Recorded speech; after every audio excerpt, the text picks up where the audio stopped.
I've never known pain like this. At my beloved husband's funeral, as I clutched his cold coffin, my phone burned with a message that tore my soul apart. I'm alive. That's not me in there. Trust no one, especially our sons. Rage and agony consumed me, my own flesh and blood betrayed us, and my heart shattered into a million pieces. I'm Evelyn Carter, and for 45 years, George was my everything. We built our life in Willow Grove, Oregon, a quiet town where the scent of pine and the hum of the Willamette River wrapped around our modest two-bedroom home. George, my gentle giant with calloused hands from his carpentry shop, won my heart at 22 during the county fair. Evelyn, care for a spin on the Ferris wheel? He asked, his shy grin melting me under the summer stars. We married in the old Presbyterian church, our vows whispered over a $50 cake, surrounded by neighbors who became family. Our boys, Michael and David, were our pride. Michael with his fierce ambition, David always trailing in his shadow. I'd stitch their clothes by lamplight while George taught them to carve wooden toys in his shop off Main Street. We weren't rich, scraping by on $30,000 a year, but love filled the gaps money couldn't. Yet, as the years passed, my boys changed. Michael, now 40, built a real estate empire in Portland, his suits sharper than his words. "Mom, this house is a dump," he'd sneer, pulling up in his sleek BMW. David, 38, followed suit, his eyes glued to stock market apps, barely glancing at the oak table where we once shared Sunday pot roasts. Laura, Michael's wife, swept in with her diamond earrings and cold smiles, judging our faded curtains. "You deserve better, Evelyn," she'd say, her voice dripping with pity. George saw it too. "Money's poisoned them," he whispered one night, his voice heavy with sorrow. I clung to hope, believing my boys would return to the loving sons we raised. But then, at George's funeral, that chilling message shattered everything. Something was horribly wrong, and I could feel the truth clawing its way out. The rain pounded the Willow Grove cemetery, soaking my black dress as I stood frozen by George's grave. That message, "I'm alive. That's not me in the casket. Trust no one, especially our sons," seared into my mind like a brand. My heart thrashed, each beat a scream that something was horribly, unforgivably wrong. Michael and David lingered nearby, their faces painted with hollow grief. Their hugs were stiff, like embracing strangers, their eyes flicking to their watches as if my husband's funeral was just a box to check. I wanted to grab them, shake them, demand the truth, but my throat choked on rage and sorrow, silencing me. Back home on Cedar Lane, the quiet was suffocating. George's coffee mug sat abandoned on the counter, his work boots still dusted with sawdust by the door. I gripped my phone, the message glowing like a warning. Who sent this? Was someone mocking my pain? Or could George, my anchor for 45 years, still be out there? My hands shook as another text buzzed through. "Check George's workshop. It wasn't an accident." My breath hitched. Michael had sworn a machine exploded in George's carpentry shop, leaving him burned and broken. But this message whispered of something darker. A lie. A betrayal. I glanced at Clara Wilson, my oldest friend, arranging condolence lilies in the living room. "Clara," I said, my voice low and unsteady, "I don't think George's death was an accident." Her eyes widened, the vase trembling in her hands. "What are you saying?" The boys said a machine blew up. I showed her the messages, and her face drained of color. "This is dangerous, Evelyn. Whoever sent these knows too much. You need to watch your back." Her warning sent ice through my veins, but it also sparked a fire. I couldn't just grieve, I had to uncover the truth, no matter how much it tore me apart. That evening, Michael and David came by, their polished loafers clashing with our scuffed oak floor. Michael, with his slick hair and city suit, spoke first, his tone too smooth. "Mom, the funeral's done. Cost us $2,000, simple like Dad would have wanted." His eyes dodged mine, focusing on his phone. "David, always his shadow, nodded, scrolling through stock alerts. Yeah, we're sorting the insurance too. It's $75,000. You could move somewhere nicer, maybe a condo in Salem. Insurance? Already? George wasn't even a day in the ground, and they were carving up his legacy like vultures. Why so fast? I snapped, my voice cutting through the room. Michael's smile twitched, a crack in his mask. We're just trying to help, Mom. You're not young anymore. Laura, Michael's wife, leaned in, her voice syrupy but sharp. Evelyn, this house is crumbling. We found a retirement home 30 miles out, perfect for you. Her diamond earrings glinted, her gaze dripping with condescension. I wanted to scream that this was our home, where George and I laughed over burnt pancakes, where we raised our boys. But their coldness stopped me dead. They weren't mourning, they were scheming. Alone that night, I replayed their words in my head. Michael's rush to cash in, David's distracted glances, Laura's push to shove me into a retirement home. It all felt like a performance. George was meticulous, obsessive about his shop's safety. He'd check every saw, every cord, every day. An explosion? Impossible. And how did they know about the accident so fast? The hospital called me that Tuesday morning, saying George was critical. I hadn't reached out to Michael or David, yet they were already there, whispering to doctors about bills before I could even hold my husband's hand. Another message buzzed at midnight. They're hiding something. Watch their faces tomorrow. I stared at the screen, fury surging through me. My boys, the ones I'd rocked through fevers, the ones George taught to cast lines in the Willamette River, they were lying. I thought of their funeral behavior. Michael glancing at his watch, David shifting like he had a plane to catch, Laura fussing with her veil like it was a costume. Their grief was a sham, a cover for something vile. Clara's warning rang in my ears.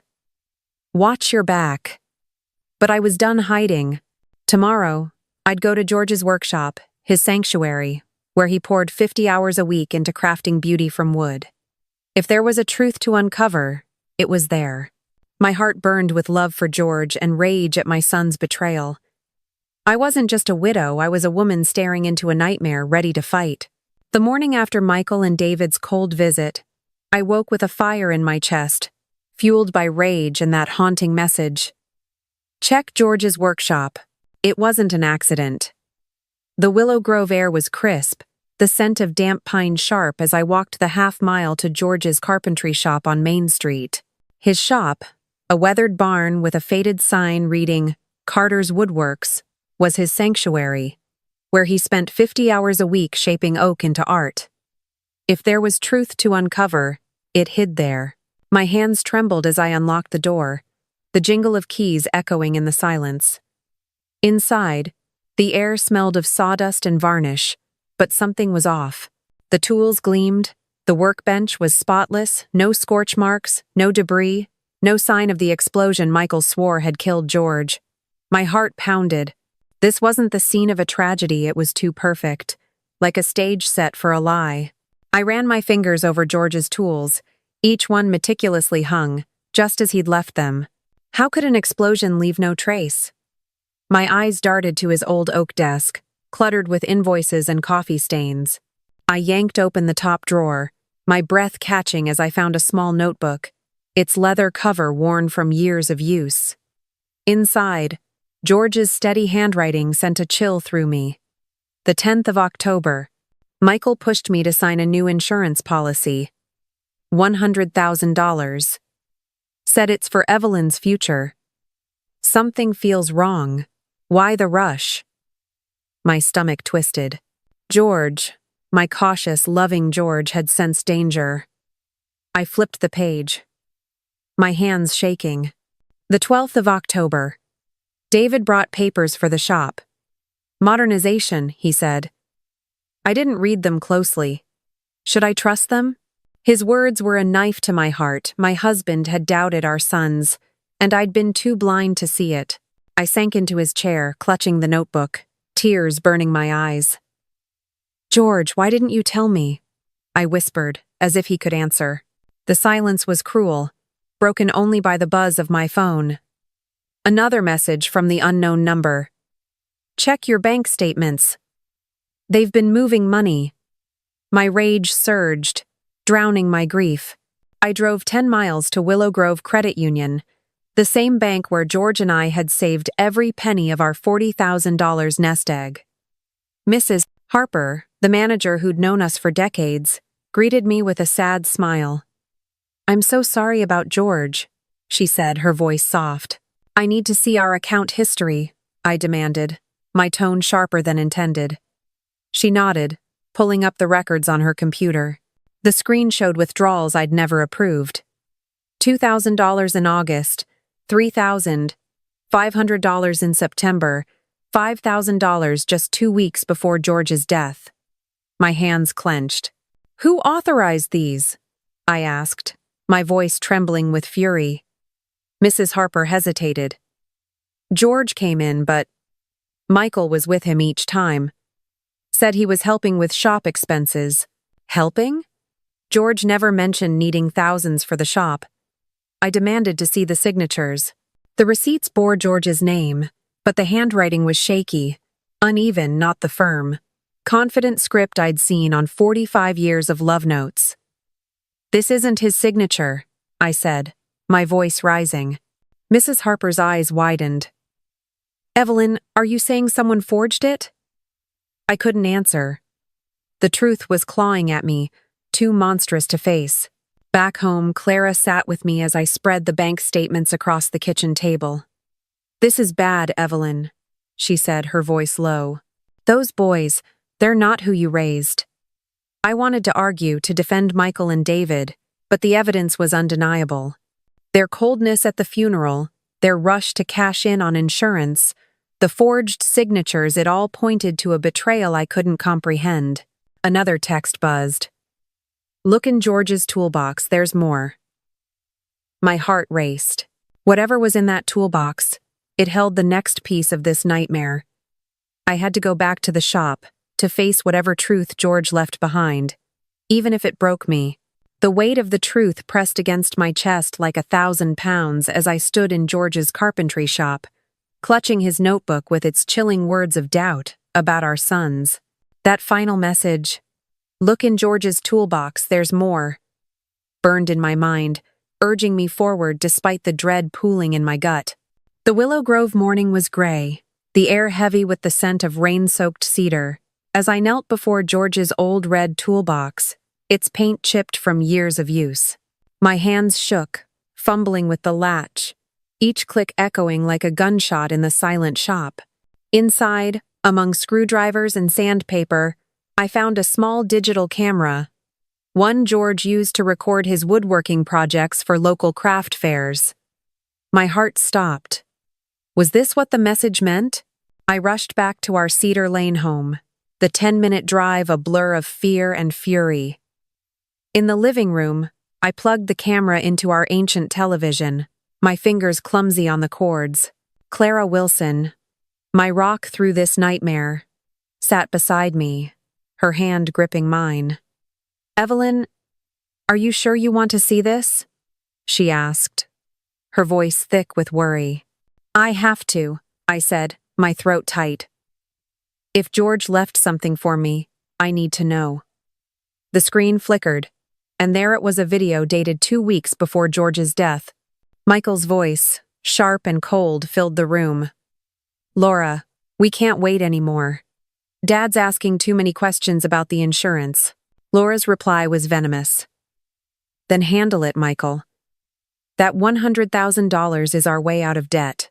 You and David need to step up." My breath caught, my vision blurring with tears. David's voice chimed in, hesitant but complicit. "What if Mom finds out? She's not stupid." Michael laughed, a sound that stabbed my heart. "She's old, David. We'll say she's losing it. No one will question us."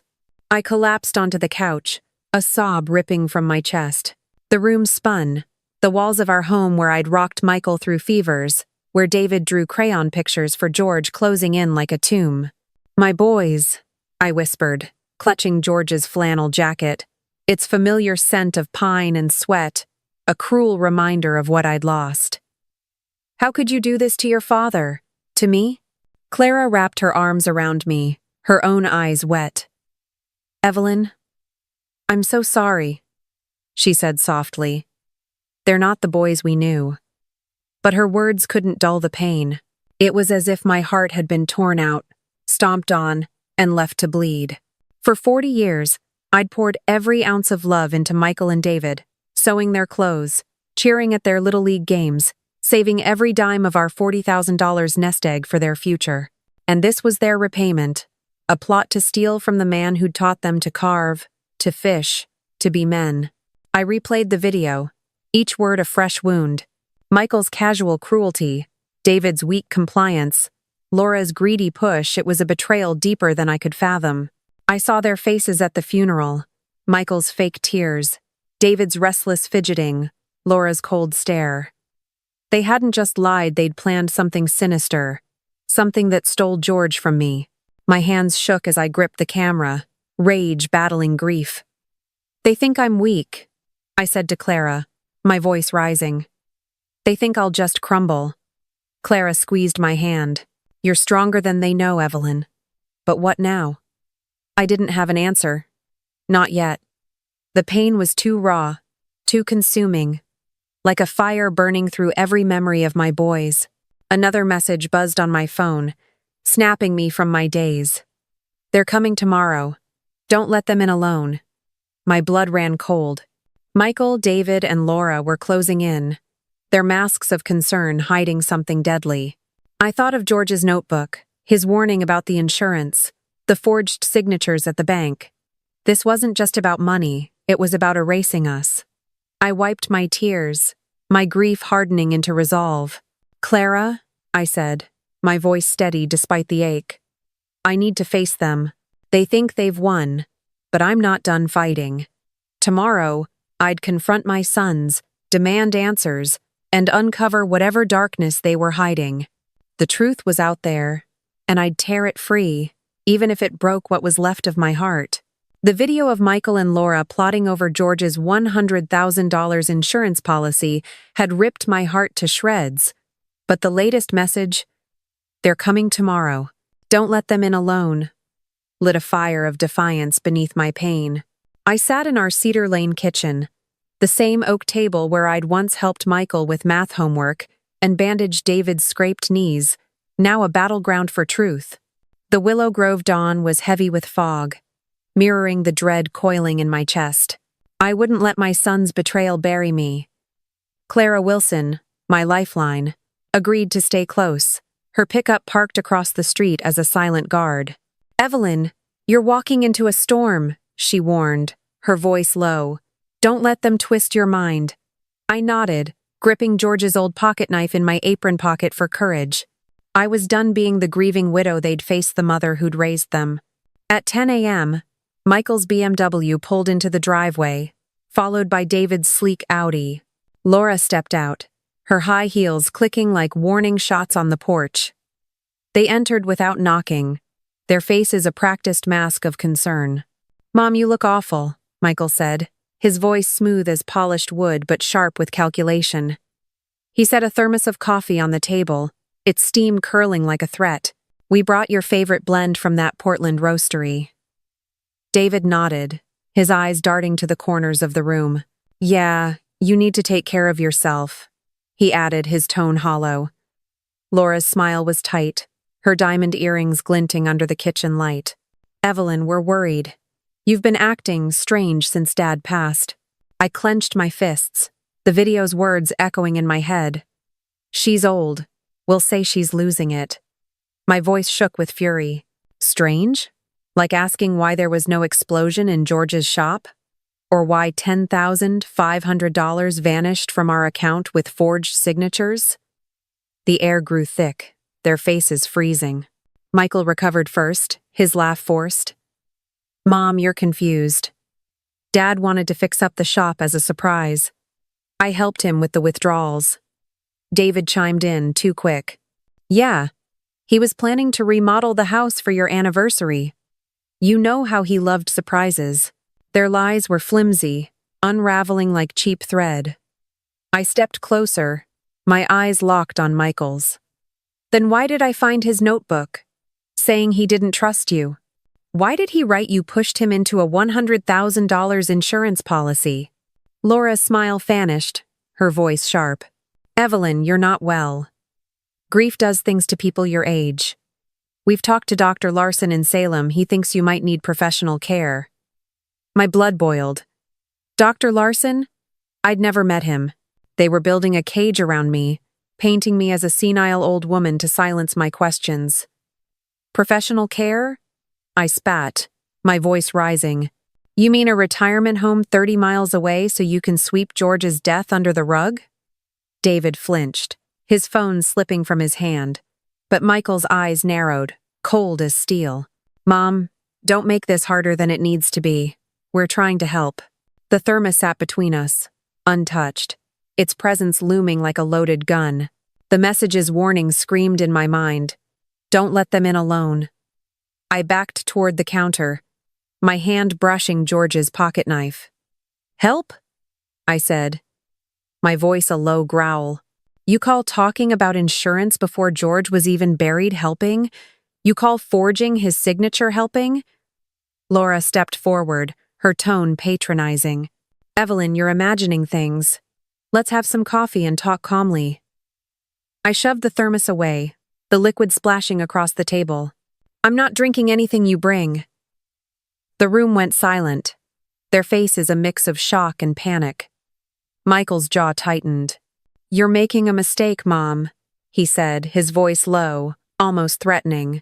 My phone buzzed in my pocket, and I glanced at it under the table. They're planning to poison you next. Get out now. My heart lurched. Poison? Like they'd done to George? I looked at their faces, Michael's forced calm. David's nervous twitching. Laura's icy stare, and saw not my son's, but strangers wearing their skin.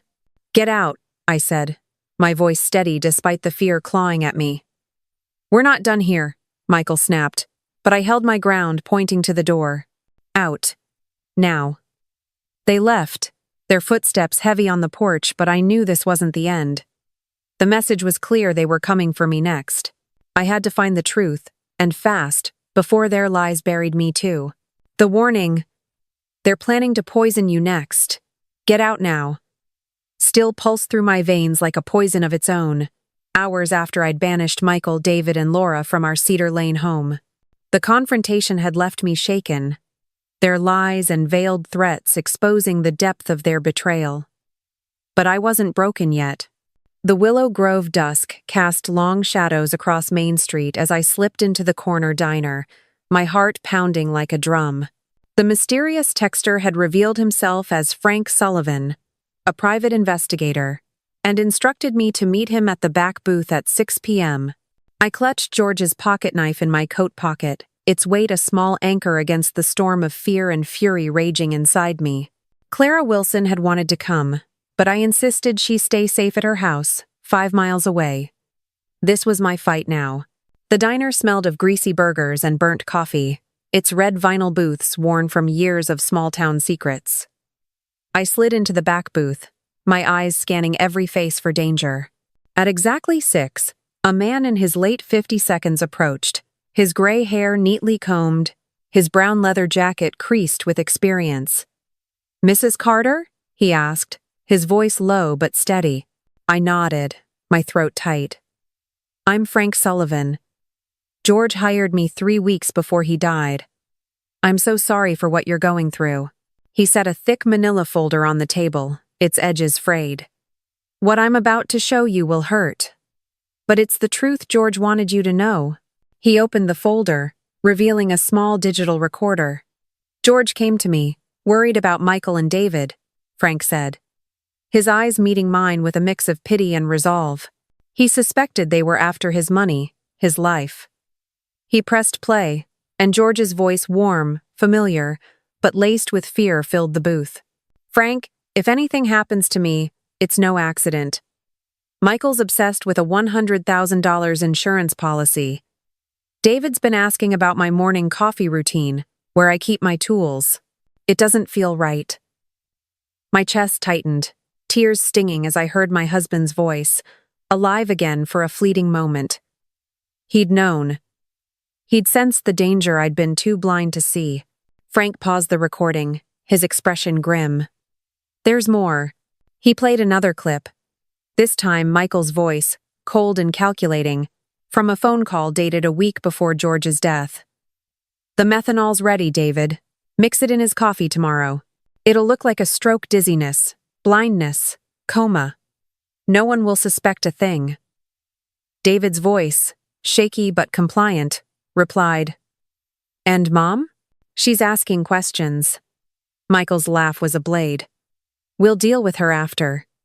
A grieving widow, a little more methanol. Maybe a suicide note. The $100,000 and the house will be ours." I gasped, my hands gripping the table, the diner spinning around me. My sons hadn't just killed George, they were plotting to murder me too. Frank slid a photograph across the table. Michael, in a hardware store 20 miles from Willow Grove, holding a bottle of methanol, his face clear under the security camera. The timestamp was 5 days before George's death. "He paid cash? Used a fake name?" Frank said. "But I tracked him." Another document showed their financials. Michael owed $90,000 to a Portland loan shark. David had racked up $60,000 in gambling debts. They were desperate, Frank explained. George's insurance and your savings were their way out. I stared at the photo. Michael's smug face a stranger's. The boys I'd raised, who'd laughed with George over backyard barbecues, had become monsters. "Why didn't you go to the police?" I asked, my voice cracking with rage. Frank sighed. George wanted more proof. After his death, Michael bribed the hospital's coroner to list heart failure on the death certificate, hiding the poisoning. Without hard evidence, my recordings wouldn't hold up. He tapped the folder.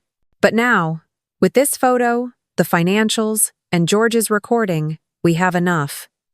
My mind raced, fury and grief colliding. My sons had poisoned George's coffee, watched him die in agony, and planned to do the same to me, all for $150,000 in total. I thought of their fake tears at the funeral, their push for a retirement home, the thermos they'd brought yesterday. It was all a trap. "We need to act fast," Frank said, his voice urgent. "They're meeting a lawyer tomorrow to declare you mentally unfit. If they succeed, they'll control everything." My resolve hardened, the pain forging into a weapon. I'd lost George, my sons, my world, but I wouldn't lose the truth. "Then we go to the police tonight," I said, my voice steady despite the tears. Frank nodded. "Sergeant O'Malley's clean. He'll listen." As we left the diner, the weight of George's courage carried me forward. He'd hired Frank to protect me, and now I'd honor him by exposing our son's evil, no matter the cost. The diner's revelations had shattered what was left of my heart. But Frank Sullivan's words, "We go to the police tonight," ignited a spark of resolve. My sons, Michael and David, had poisoned George, my love of 45 years, and planned to do the same to me, all for $150,000. I wouldn't let their greed win. The Willow Grove night was thick with mist as Frank and I drove 3 miles to the police station. The manila folder of evidence George's recording, the methanol photo, the financial records clutched like a lifeline in my lap. My hands trembled, not from fear, but from a fury that burned hotter than my grief. George had trusted Frank to protect me, and now I'd honor him by bringing our sons to justice, no matter how much it hurt. Inside the station, the fluorescent lights buzzed, casting harsh shadows on the linoleum floor. Sergeant O'Malley, a grizzled veteran who'd shared beers with George at the VFW hall, greeted us with a furrowed brow. "Evelyn, what's this about?" he asked, his voice rough but kind. I took a deep breath, my voice steady despite the storm inside. "My sons murdered George. They poisoned him with methanol for his insurance money. And they're planning to kill me next." O'Malley's eyes widened, but he motioned us to a small office. "That's a hell of an accusation. Show me what you've got. Frank spread the evidence across the desk. The recording of Michael and David plotting. The photo of Michael buying methanol 20 miles away. Bank statements showing $10, 500 inches forged withdrawals, and their debts $90,000 for Michael, $60,000 for David. O'Malley listened to the recording, his jaw tightening as Michael's cold voice filled the room. It'll look like a stroke. Mom's next a suicide note. Easy. Jesus, Evelyn, O'Malley said, rubbing his temples. This is monstrous. I nodded, tears burning but unshed. They bribed the coroner to hide the poisoning. George knew something was wrong, and he hired Frank to find out. Frank chimed in, his tone firm. We need to move fast. They're meeting a lawyer tomorrow to declare Evelyn mentally unfit, to control her assets. O'Malley leaned back, his face grim. We'll need to exhume George's body to confirm the methanol. Are you ready for that, Evelyn? My voice didn't waver. Do whatever it takes. George deserves justice. By 9 p.m., O'Malley had called the district attorney, who arrived within the hour, his suit rumpled but his eyes sharp. After reviewing the evidence, he issued arrest warrants for Michael and David, scheduling their apprehension for dawn. At 6 a.m., I watched from my kitchen window as police cars sped toward Michael's mansion and David's condo, 10 miles apart in Portland. My phone rang Michael, his voice frantic. Mom, where are you? We need to talk. I didn't answer. David called next, his tone desperate. Mom, something's wrong. Come to my place. I let it go to voicemail, my heart pounding but resolute. By 8 a.m., O'Malley knocked on my door. We got them, Evelyn. Michael screamed denials, but when we played the recording, he broke down. David tried to bolt out his back window, ran 2 blocks before we caught him. I exhaled, a weight lifting from my shoulders, though the pain of their betrayal lingered like a bruise. The trial came 2 months later, the Willow Grove courthouse packed with neighbors, reporters, and strangers drawn to the scandal. I wore my navy dress, the one George loved, its color a quiet tribute to his memory. Clara sat beside me, her hand steadying mine as Michael and David entered in orange jumpsuits, handcuffs glinting.